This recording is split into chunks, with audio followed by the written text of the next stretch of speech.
Chapter 7. The Pharisees and some of the teachers of the law who had come from Jerusalem gathered around Jesus and saw some of his disciples eating food with hands that were unclean, that is, unwashed. The Pharisees and all the Jews do not eat unless they give their hands a ceremonial washing, holding to the tradition of the elders. When they come from the marketplace, they do not eat unless they wash, and they observe many other traditions, such as the washing of cups, pitchers, and kettles. So the Pharisees and teachers of the law asked Jesus, "Why don't your disciples live according to the tradition of the elders, instead of eating their food with unclean hands?" He replied, Isaiah was right when he prophesied about you hypocrites.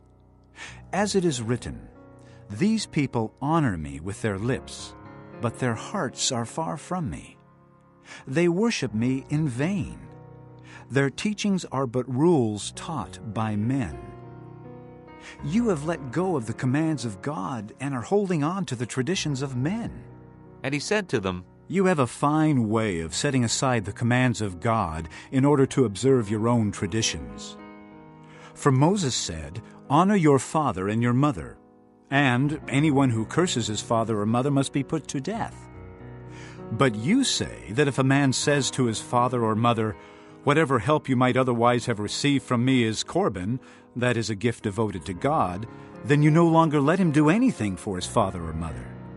Thus you nullify the word of God by your tradition that you have handed down. And you do many things like that. Again Jesus called the crowd to him and said, Listen to me, everyone, and understand this. Nothing outside a man can make him unclean by going into him. Rather, it is what comes out of a man that makes him unclean. After he had left the crowd and entered the house, his disciples asked him about this parable. Are you so dull? He asked, Don't you see that nothing that enters a man from the outside can make him unclean? For it doesn't go into his heart, but into his stomach, and then out of his body. In saying this, Jesus declared all foods clean. He went on, What comes out of a man is what makes him unclean. For from within, out of men's hearts, come evil thoughts, sexual immorality, theft, murder, adultery, greed, malice, deceit, lewdness, envy, slander, arrogance, and folly. All these evils come from inside and make a man unclean. Jesus left that place and went to the vicinity of Tyre. He entered a house and did not want anyone to know it, yet he could not keep his presence secret. In fact, as soon as she heard about it, a woman whose little daughter was possessed by an evil spirit came and fell at his feet. The woman was a Greek, born in Syrian Phoenicia.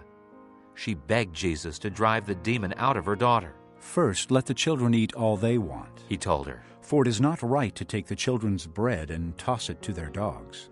"Yes, Lord. She replied. But even the dogs under the table eat the children's crumbs." Then he told her, For such a reply, you may go. The demon has left your daughter. She went home and found her child lying on the bed, and the demon gone. Then Jesus left.